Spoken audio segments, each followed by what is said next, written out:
Excellent. Then here we go. Hello, everyone, and welcome to another episode of Behavior Bites. I am here today with Sarah Rodriguez. Sarah, thank you so much for joining us. I'm so excited to have you here. Thanks for having We me. have, absolutely.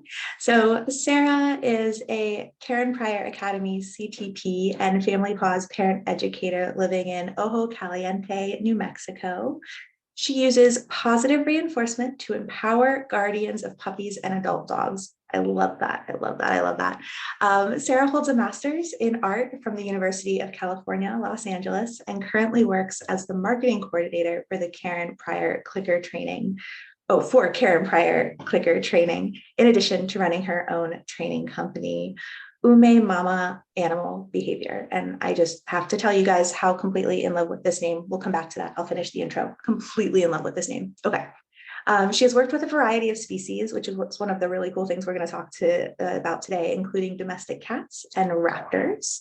And her family is half Native Hawaiian, Kanaka Maoli, and believes that positive reinforcement training services should be accessible to everyone. So I thought that Sarah and I would have a lot to talk about and wanted to bring her beautiful wisdom here to share with all of you. So I hope that if you're listening to this at home, you'll clap or snap your fingers and help me welcome Sarah. Sarah, thank you so much for being here. My pleasure. Thanks for having me. I'm excited to chat. Me too, me too. So, okay, we have a lot on our list today because there are so many cool things that we could talk about for a long time. So, since we were just talking credentials, do you want to talk a little bit about going through training at the Karen Pryor Academy, which if anyone else listening is familiar, right, there are a lot of really cool people at KPA, and there's just a lot of cool history there as well. So I'm always fascinated. Tell us a little bit about that process, getting certified. And a big part of that, right, is working with other species. So some of your work too with not only dogs, but cats and birds. Tell us all about it. Sure. So I went through KPA with Nan Arthur in San Diego. And I initially became interested in the program because I adopted a dog that had pretty severe aggression towards people. And one of my friends who had been through the Karen Pryor Academy with Nan said it changed my life, which sounds both like the best endorsement ever and very hyperbolic, but it really is true. So I went through Karen Pryor with Nan, who, if you're not familiar, she wrote the book Chill Out Fido. And she also is, I mean, she is one of the most generous people, and really during the workshops allowed me to, I guess, like find, I want to say like my voice or sort of like my style of training. There were some times where I felt like my dog was a little bit over threshold and I didn't want to do something, and I would pause and not engage in the exercise. And she would basically reward me for that. She also like let my dog go through her trash. You know, I mean, things that we know, I think it's positive reinforcement trainers, but when we see a mentor allow us to take up that space, it's very reaffirming. And I mean, so yes, one of the things for Karen Pryor is that you need to work with another species. And the other thing that I think is really important to emphasize that point is that Karen Pryor has a huge emphasis on working with people and a big emphasis on tag teach. My takeaway from that, I've worked with a domestic cat, and it wasn't as though I didn't walk away like training the cat how to do like spins or fun tricks, but I did learn that the laws of behavior are universal, that the laws of behavior really can be applied to any species. And one of the things about the laws of behavior is it could also potentially be a sort of diagnostic tool. So if I'm working with an animal, or I mostly work with dogs, but if I'm working with a dog and for some reason their preferences or reinforcers don't seem to be working in certain environments, or I can't make any headway with the sort of like things about behavior that I know, that would be an opportunity for me to make a referral to someone else. So working with other species is very humbling. And I think highlights what's so unique about working with dogs is that they have co-evolved with us. So I've worked with, to get my Karen Pryor certification, I worked with my friend's cat named Stella. And we did basic stationing and targeting skills. I think the main takeaway there was that the delivery of reinforcement for cats is very different than dogs. It's there were, like I would use a tiny spoon to give them soft food. Whereas dogs, I can just toss like a big chunk of something towards them and they're like, great, let's eat this. I also volunteer, or I have volunteered at the New Mexico Wildlife Center, where they employ positive reinforcement with raptors. And that is another very humbling experience. Oh, that's just so cool.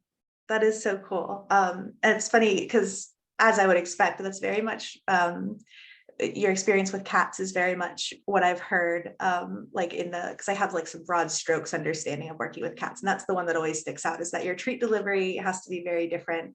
Your timing has to be incredibly precise, and your training window is probably very small.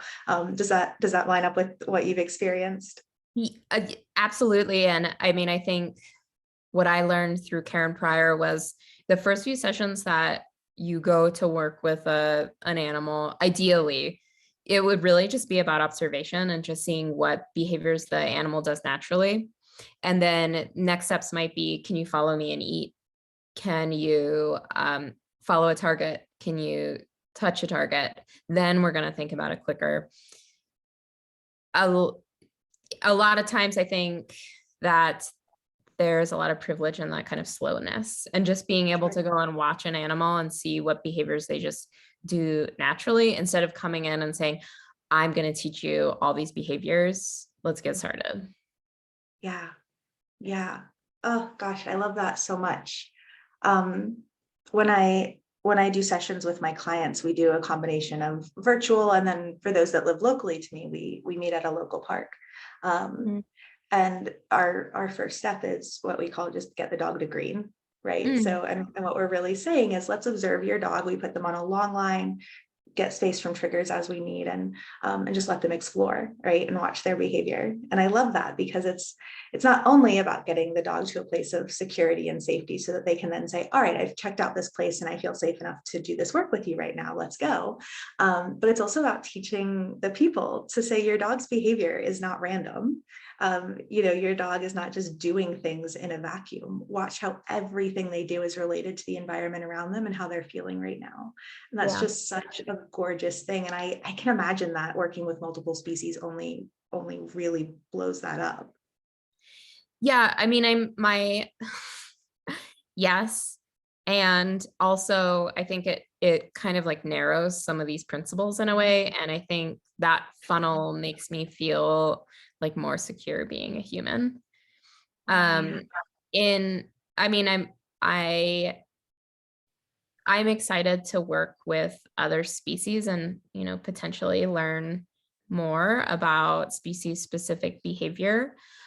But definitely with the few species that I've worked with, it's been very like life affirming. So cool.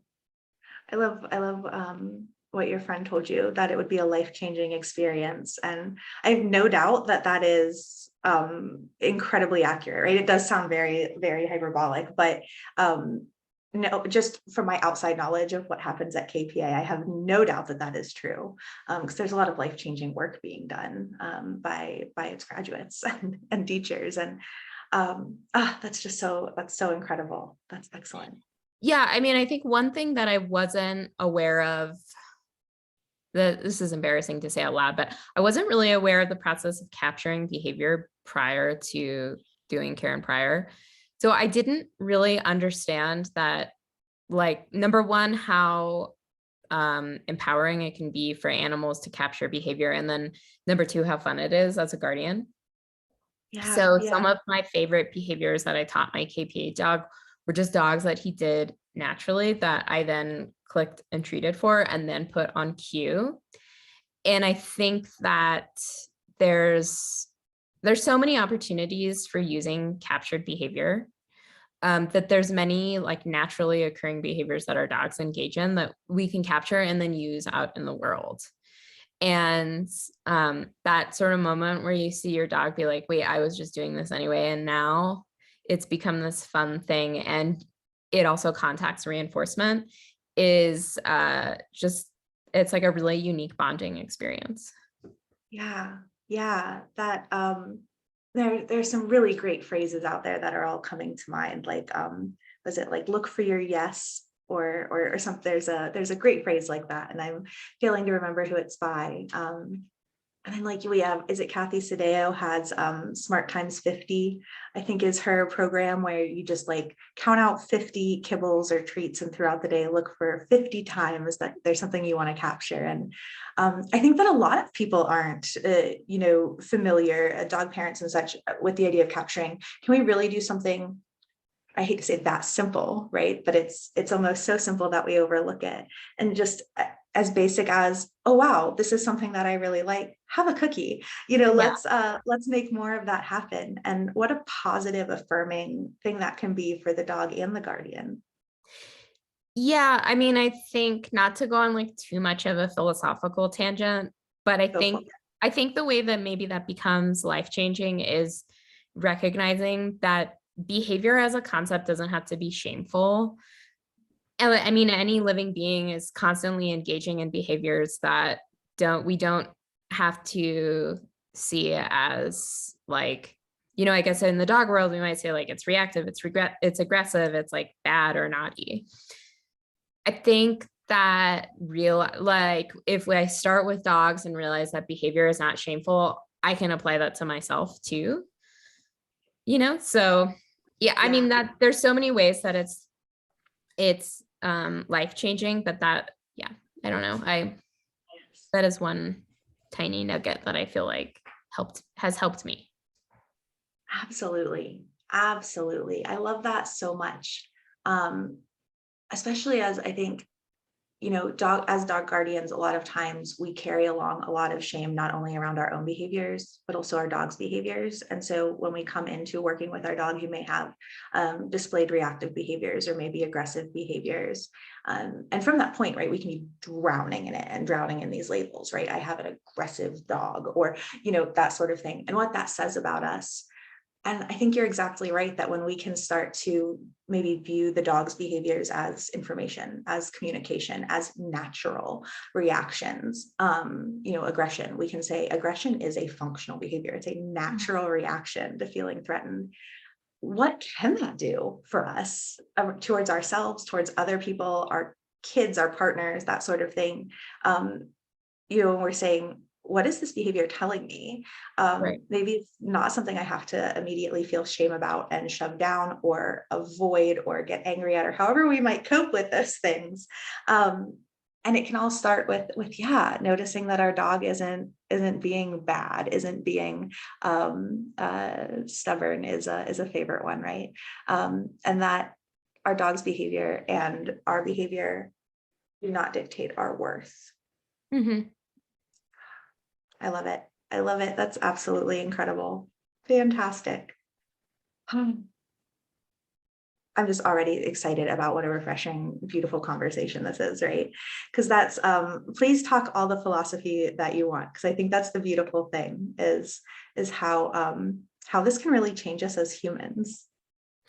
Yeah, I mean the other thing that I know we wanted to chat about was canine body language, Yeah. Yep. and how I mean there's really so much to talk about in the value of just sitting and observing dogs. But the I mean, for me personally, I began becoming interested in animal behavior through the process of making art, which is really something that's very solitary and has a lot to do with observational skills.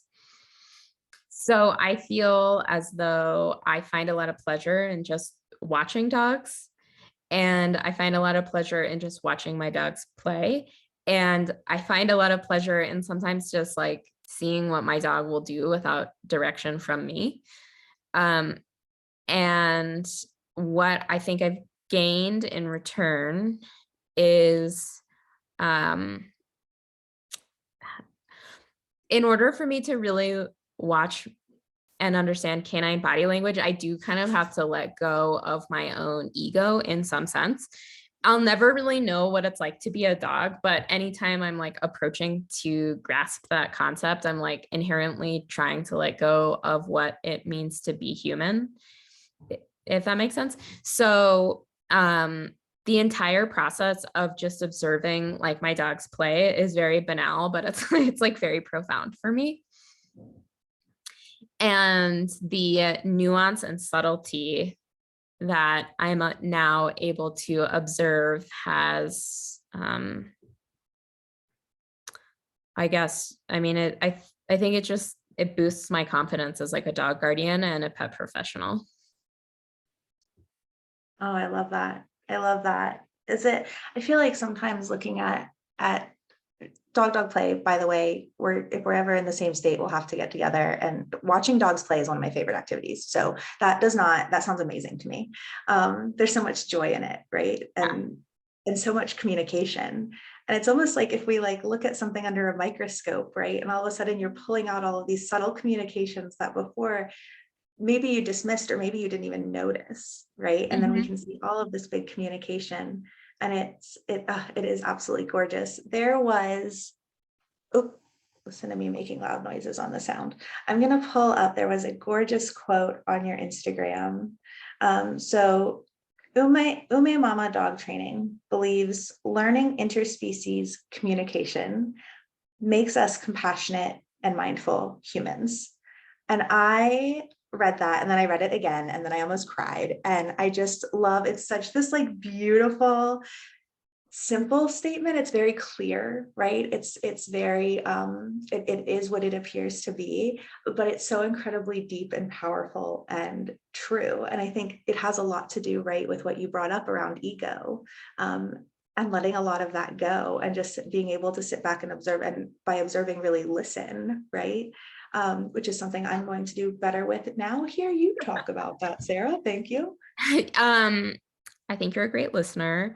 I mean, it's interesting because, I think a lot of canine body language it's not always just about dog play. I recently adopted a puppy, and we have been taking him to a really well-run dog puppy class, but I have worked with a lot of dog behavior cases, and I have broken up some dog fights, unfortunately. And I now realize that observing puppy body language is almost a completely different skill set than observing adult dogs. And there's many times where I just have to stay seated, and I'm like, ooh, ooh, like, is this about to tip over into something bad? I don't know. And so even though there is this myth that puppies are very easy to work with, or that, like a very like positive reinforcement only works with puppies, I actually think that it takes a completely different skill set, and like a different set of observational skills. Someone might debate me on this, but every dog is going to have their own sort of repertoire of body language. And I think every developmental stage might be the same too. The other thing that kind of complicates this a little bit more is that I think some canine body language is not that conscious. For example, I have a canine body language course, and I talk about the purpose of greetings.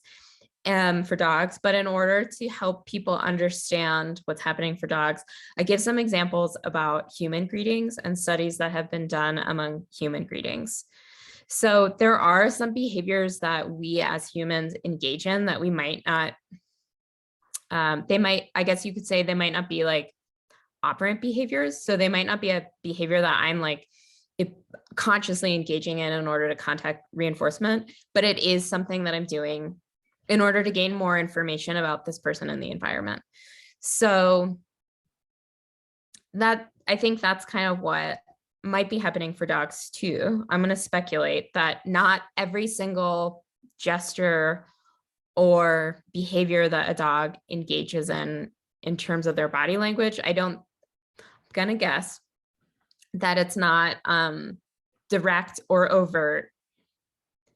And I think the reason why that might be important for owners is because sometimes if a dog does some kind of behavior like jump up on the counter or jump on a person, that could very easily be labeled as like dominance, or that, you know, that there's some really loaded motivation behind them engaging in that specific body movement. And that's just not always the case.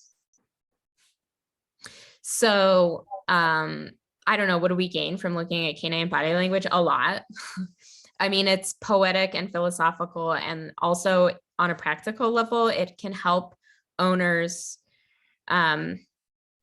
prevent or avoid dangerous situations.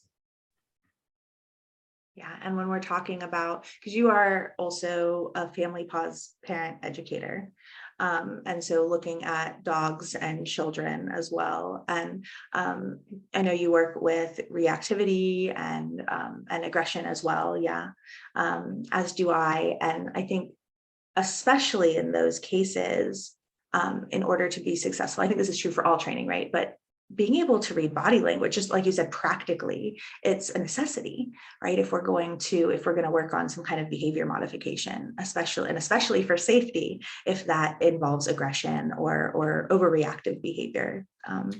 Absolutely. So will you talk more about your body language course and I love that you're bringing some of what we know around human greetings and extrapolating that to what we might be seeing in different species. Will you say more about that? Sure. So I think like I think the general public and new pet guardians do have some awareness about canine body language. I think that there is a conversation where they might be able to distinguish when a dog is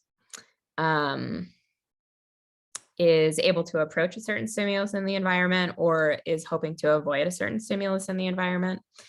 But I think my goal is to help people, number one, think about body language not so much as a label. So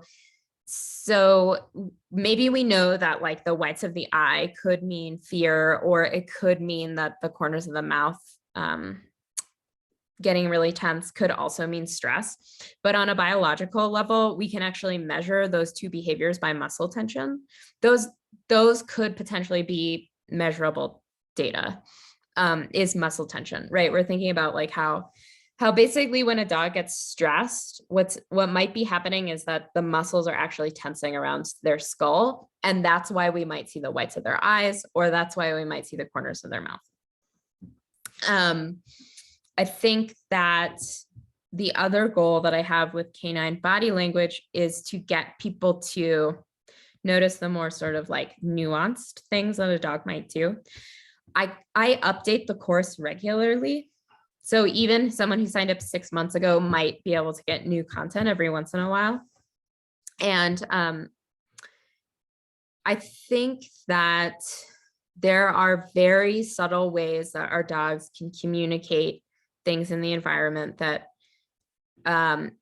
we have to become fluent in as guardians, and it doesn't happen overnight.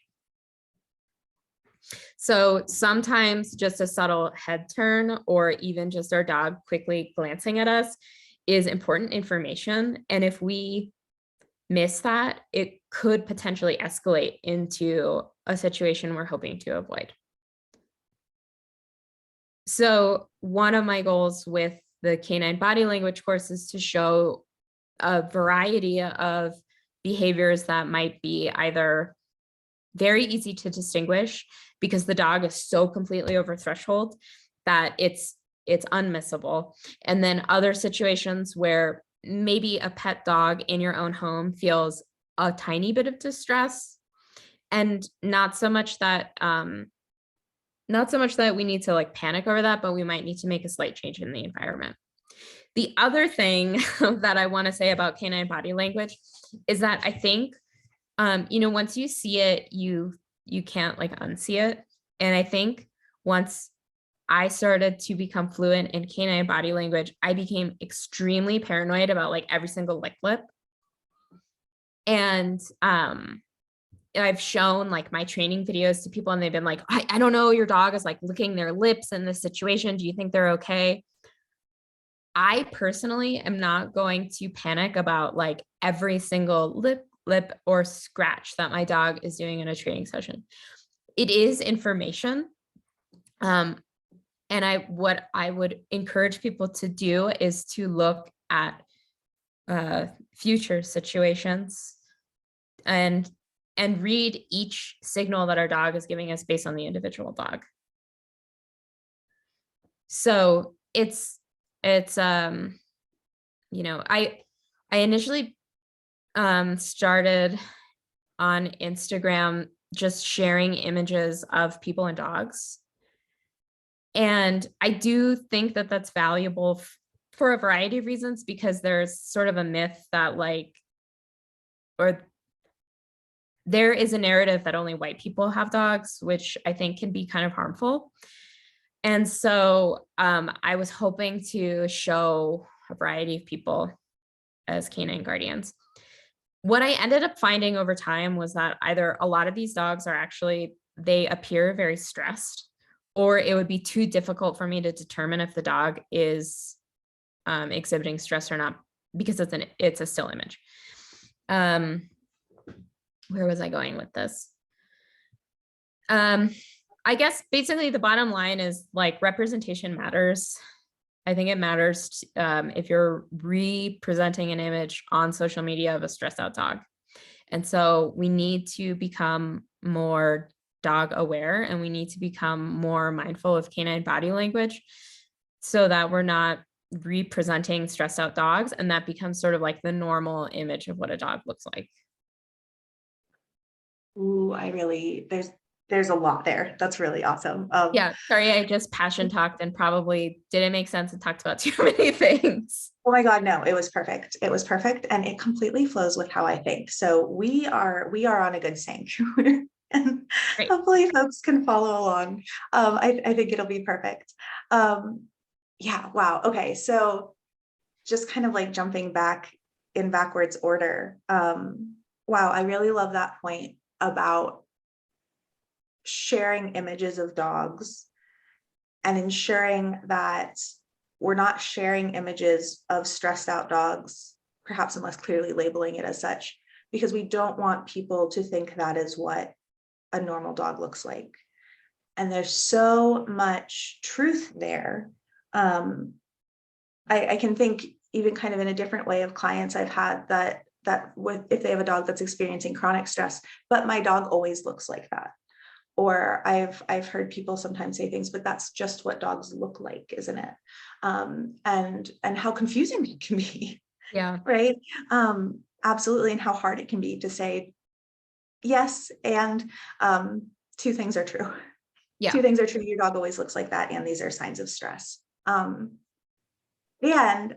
I really appreciate your point about maybe not hyperfixating on all of it and really looking at context. And it makes me think of in my journey as a crossover trainer before I had crossed over and didn't really have, right there with you. I didn't really have the understanding of body language that I do now, right? Like I thought I did, but I didn't really. Where was I going with that? Do, do, do. So I look back at some of those pictures and even pictures that I shared, right? Pictures of classes that were being taught, videos of workshops that now I look back at, or I see maybe other people share similar things. And at the time, to me, I didn't see any problem, even though now I can look back and there's whale eye, or there's pinned ears, or there's clear avoidance, or, and the dogs look stressed out. It did just look normal to me. And so I think that's really, really such a salient point, because we don't know what we don't know. But then, like you said, once you see it, you can't unsee it. I always warn folks, like, once you become fluent in dog body language, say goodbye to dog events and the dog, like the dog park. You're not going to have fun anymore. All you're going to see is dogs stressed, and that's not universal, of course. But we have Richmond is a very dog friendly city. We have like a lot of events at breweries and that sort of stuff. And you'll go and you might see dogs that this is their only outing all year, and they don't know how to be in a big crowd and no one's paying attention. And those kind of things start to distress you, because you notice the dog's stress. But at the same time, saying, I just remembered where I was, see my own little rabbit hole up and down. Sometimes I'll hit a point with clients where, when I first introduce body language and stress, right, I'll kind of really try to simplify, because we're just trying to learn, what does your dog look like in different stress states? How can we identify if there's distress or warning, or we need to change what we're doing, especially for like intra-household aggression cases or owner-directed aggression, where we really have to have a tight look at body language. And I kind of keep it very, very, these are calming signals and these are warning signs for us. And then these are physiological signs of stress. And so now we're a little more up here. And if I work with someone long enough, there almost certainly comes a point where they start to go, some flicking and some avoidance, but I think my dog was in a really good state of mind. And then we get to like look at the nuance of things. And I'm like, well, yes, I know I presented it as this way because, we needed to just kind of put a blanket, cover on here, easy things to identify. But you're right, there is a lot of nuance. A lot of these are social signals, appeasement signals, the dog calming themselves down, and it gets so complex and beautiful. Yeah. Yeah, I agree. I mean, I think that's like that's what we get to chew on, is the nuance of all of this. Yeah. And then I also really loved and appreciated what you said about this kind of concept that maybe we're not all aware of, but that I think happens a lot, that it is white people own dogs, right? White people own dogs and they do their sports with dogs and they walk their dogs. And that was one of the things that struck me as I was looking back through your Instagram and enjoying all of the pictures. Everyone listening to this, you need to go to the Instagram and check out all of these pictures, scroll all the way back. They're gorgeous. They're so cool too. I always think like older pictures are really neat, because you have there are a lot of like black and whites and like celebrities from long ago and that sort of thing. And it's really cool to see anyway. And then we get to look at the body language, and also we get that representation and things that we don't even realize we're learning, right? But like, oh, that's just what a dog looks like in its stress. And oh, most of the images I'm seeing are of white people with their dogs. And so that just must be. And so will you talk more about some of the work that you're doing around challenging that, and posting those pictures? Just absolutely so cool. Sure. So I mean, I think it's not untrue, like that perhaps white people have access to giving their dogs a different kind of care. I live in New Mexico, which is very economically challenged. And some of the issues that we face with dog welfare here at our local shelter is I think, it's not, I think when people suffer, it's people and dogs are suffering. It's not just that I'm focused on the dogs. It's just that this is an area that could really use some support. And I think that maybe part of the problem with like there's a meme that's like, if people in Flint knew that dogs didn't have clean drinking water, would they start to care? Where I understand that sentiment and I don't refute that idea at all.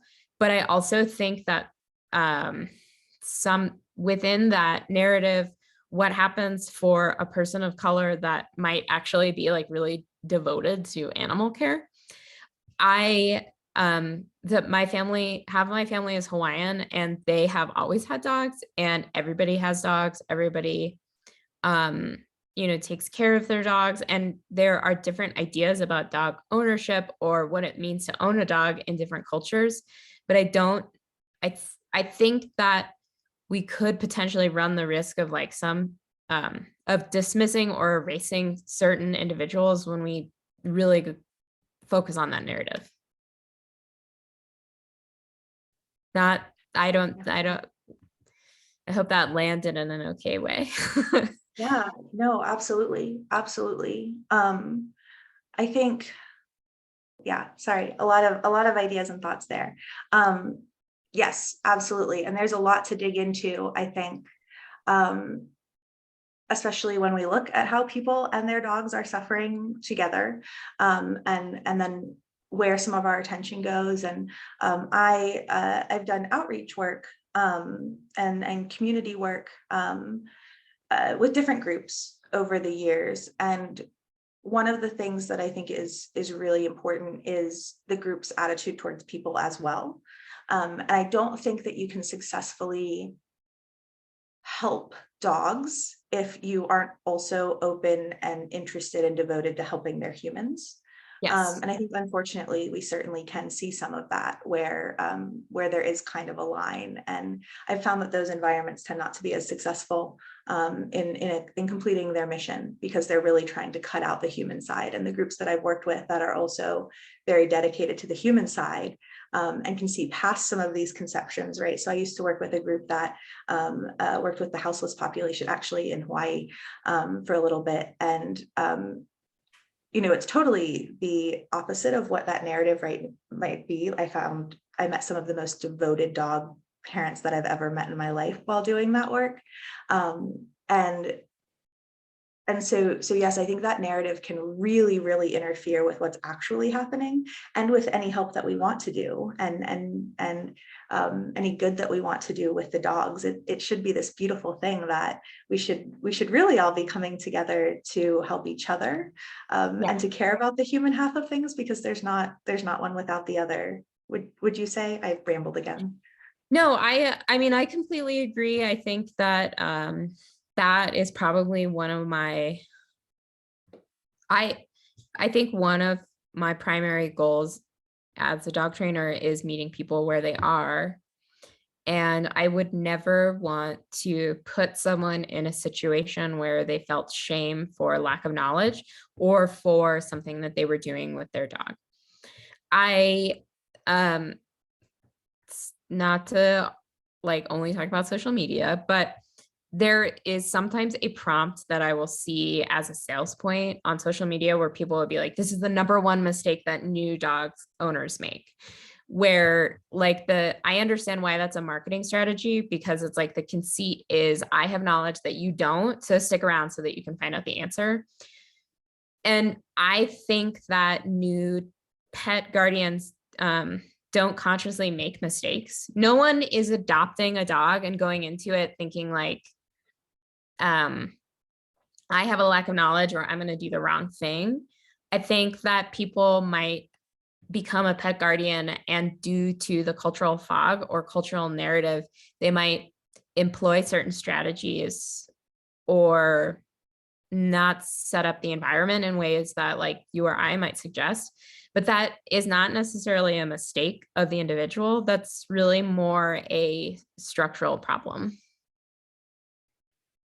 Yes. Oh my God. Yes. And that's the other thing that we can really get into, right? Is there absolutely is a lot, I think, a lot of blaming the individual, in dog training, and perhaps in other places as well, where we're really putting the pressure and the blame and the shame, right? Wrapping all the way back around to that shame, which then we know that shame hinders growth. We know that, shame encourages isolation and loneliness and guilt and pulling oneself away. And what we really want to do is shine a light on that shame and say, our job as dog trainers, right, is to say, you didn't break the puppy, right? There's so much more happening here than just this. And to say, you're doing great. you're doing a fantastic job. We don't need to shame people. I have yet to meet a client who has wanted to do a bad job. I Yeah, have, I have yet to meet someone who really just doesn't care. Sometimes people's priorities are different than we might hope, or that we might feel like we would have in that situation. But especially, I think leaving room for cultural understanding is huge. And I don't think something I fully appreciated when I was younger and started doing some outreach work, and have really been able to gain a much broader understanding to say, to be able to say, oh, I can see where you're coming from. And yeah, that is just as valid as where I'm coming from. And, and how can we work together here to address things, not my way, but in a way that works for everyone and adheres to what we know about the laws of behavior, right? And sure. that's really what we're looking at. Yeah, absolutely. Yes. Um, yes. Oh, Sarah, I knew we were going to enjoy talking together. Yeah, This I is, mean, I hope it's not too much of a like wormhole here that I've presented to you, but I think I think the last thing that we were kind of hoping to talk about was, well, one of the last things was dog bites, which yes. is endlessly fascinating to me and obviously connects to these things in so many ways. And I think that there could be, I think when a dog maybe bites anyone, there could, like, whether it's another dog or another animal or a person, there could be some idea about like failure, or the owner might feel like they did something wrong. Where I think generally speaking, there might just not be enough awareness or education about dog bites generally. And that sort of gap, I think, can be filled by pet professionals. Am I right? And I'm risking being wrong here because sometimes I mix up my things, but you have a support group, don't you? Do you also run a support group, or you have? Yeah, so I started running a community support group initially because I mean, for a few reasons. Selfishly, I have lived with an aggressive dog that has delivered like a level 4 bite to me, and the emotional component to that can be too much for one person to contain. And in addition to that, I have also worked with a lot of clients that either have a dog with a bite history, or their dog is extremely fearful to the point where they can't have people over, or dogs that are reactive and maybe like the guardians neighbors don't understand. And I experience a lot of people who would either say that they had never heard of anything like this and basically felt like they were terminally unique, or they just felt like they needed more support than I was able to give them in an hour session. So the support group initially was designed to help people connect, because sometimes I think when you hear another person mirroring your own experience, it can just sort of take a little bit of pressure off. It's expanded to now just generally being a space for people who are interested in canine body language, or maybe you want to learn foundation skills. I have a monthly behavior help hotline where I can't give training plans, but if someone has a general question about dog behavior, it's free. Anyone can sign up. So I believe that people who have dogs that have behavioral concerns need a lot of support, and they need to know that they're not alone. Yeah. Yeah. Oh, I love that. I love that. I pretty recently started a support group for my clients. I have not been brave enough yet to open it up wider than that. But I found the same, that people really benefit from hearing that they're not alone. Yeah. And how that can remove some of the shame and give some perspective too, I think sometimes in one way or another, to say, oh, wow, this is pretty serious, or to say, okay, maybe this isn't as serious. I don't want to, that's kind of a label, but I think my point is that I'm trying to make that it can be hard when it's happening to you. And if you don't have a lot of other experience, to know where on the spectrum you fall. Is this Yeah. normal? Is this totally abnormal? My dog just growled at me, right? What do I do now? Or we've had a very serious bite. What does that mean? Yeah. I think that's beautiful. Guys, I hope you're taking notes about all of the amazing things that you can find with Sarah. I love that behavior hotline. That's brilliant. That's brilliant. Very, very cool. Very cool. So yes, we may have been overzealous in our look at today. So that just means that I might have to see if you'll come back Of and course, talk of course. more. Um, Before we kind of jump into wrapping up and that sort of thing, I know there was so much more that we had planned to talk about. Is there anything else that you want to say or touch on before we wrap up? First, I need to plug in my computer. Hang on one Yeah, second. please, please. I mean, the only other, I think if people ever had any questions about canine body language, or they were curious about their dog's behavior and how it might relate to like their conception of what a dog is and what they thought dog ownership is, please reach out. I would be more than happy to chat. I also offer services at several different price points. I always try to make dog behavior services as accessible as possible. I love that. I love that. And that is a piece I would love to have you back to talk more. I'd also just love to like buy you a virtual coffee. Oh my We'll have God. to talk. There's so much Yeah. good stuff there. So much. Very cool. Very cool. Okay. So Sarah, I hope you will come back. We'll chat more. Yeah. Thank you so much for this. This has been incredible. I love rabbit holes, or what you call wormholes too, whatever kind of holes they are. I call them rabbit holes. We dive down, we go deep.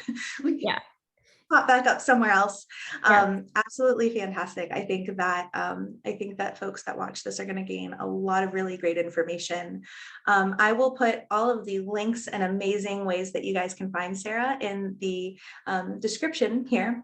If you're watching this on another platform, you want to find it on YouTube and find the descriptions. Although I'll also share it in the original shares on the social media. So that being said, Sarah, do you want to let people know where they can find you and what you have going on, and talk about how to enroll in your body language course or how to find your behavior hotline, all the cool stuff you have happening? Yeah, I would love to. So I have a support group that's called Umemama Community Support, and that is on Mighty Networks. You can find that. You can easily find the link to sign up on my Instagram, which is Umemama Training. I do share a lot of free training advice and just like general rants about dog behavior there. I'm also on Facebook at Umemama Training. And then I make an appearance every once in a while on Clicker Training's TikTok account. So if you are on TikTok, go follow, I think it's KP Clicker Training, and I'm there trying out some weird things. I love that. I love that. Awesome. Excellent. That makes me very happy.